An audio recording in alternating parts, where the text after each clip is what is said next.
ये कहानी सीता माता कहती थी और श्री राम इसे सुना करते थे। एक दिन श्री राम भगवान को किसी काम के लिए बाहर जाना पड़ गया तो सीता माता कहने लगी कि भगवान मेरा तो 12 वर्ष का नित्य नियम है। अब आप बाहर जाएंगे तो मैं अपनी कहानी किसे सुनाऊंगी।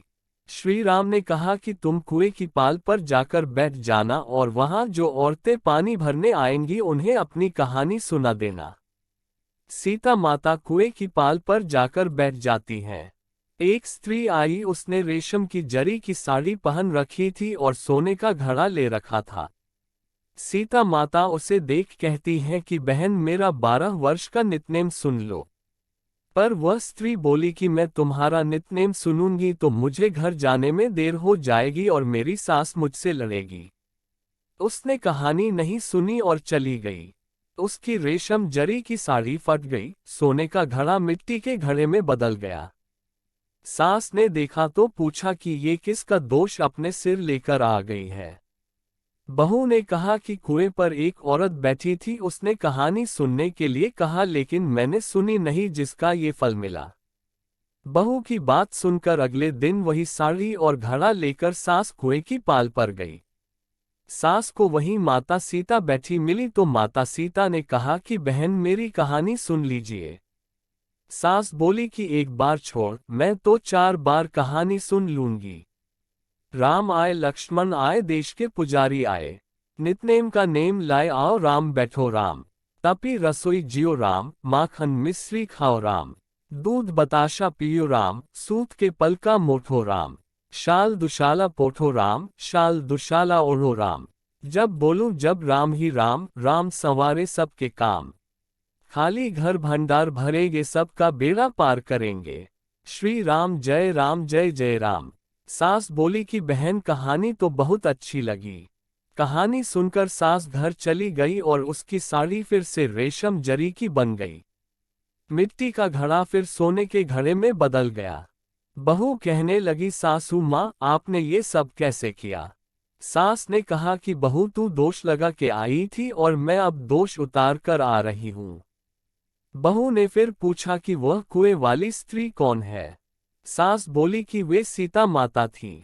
वे पुराने से नया कर देती हैं, खाली घर में भंडार भर देती हैं। वह लक्ष्मी जी का वास घर में कर देती हैं, आदमी की जो भी इच्छा हो उसे पूरा कर देती हैं। बहू बोली कि यही कहानी मुझे भी सुना दो। सास बोली कि ठीक है तुम भी सुनो और सास ने कहानी शुरू की।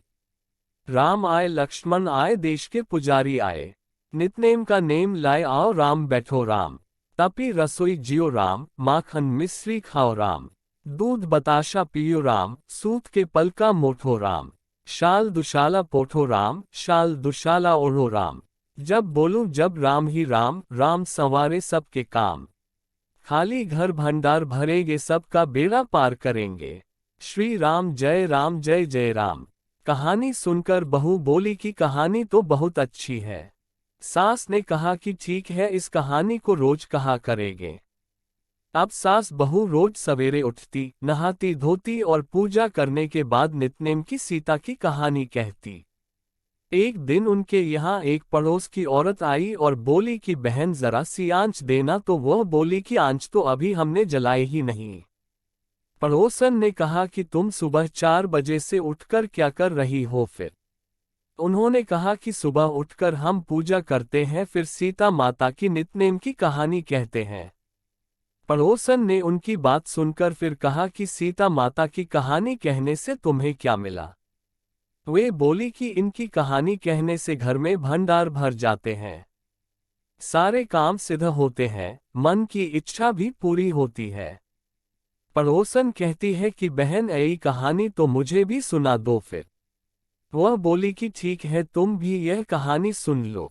राम आए लक्ष्मण आए देश के पुजारी आए, नितनेम का नेम लाए आओ राम बैठो राम। सारी कहानी सुनने के बाद पड़ोसन कहने लगी बहन कहानी तो मुझे बहुत अच्छी लगी।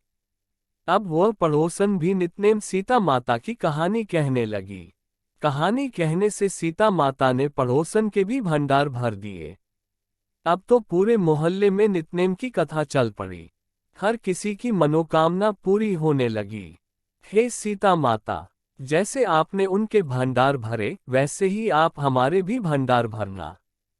कहानी सुनने वाले के भी और कहानी कहने वाले के भी। आशा करता हूँ कि यह कथा आपको अच्छी लगी होगी। ऐसी और कथाओं को जानने के लिए हमारे YouTube चैनल को सब्सक्राइब करें और कमेंट में जय सीता राम जरूर लिखें। धन्यवाद।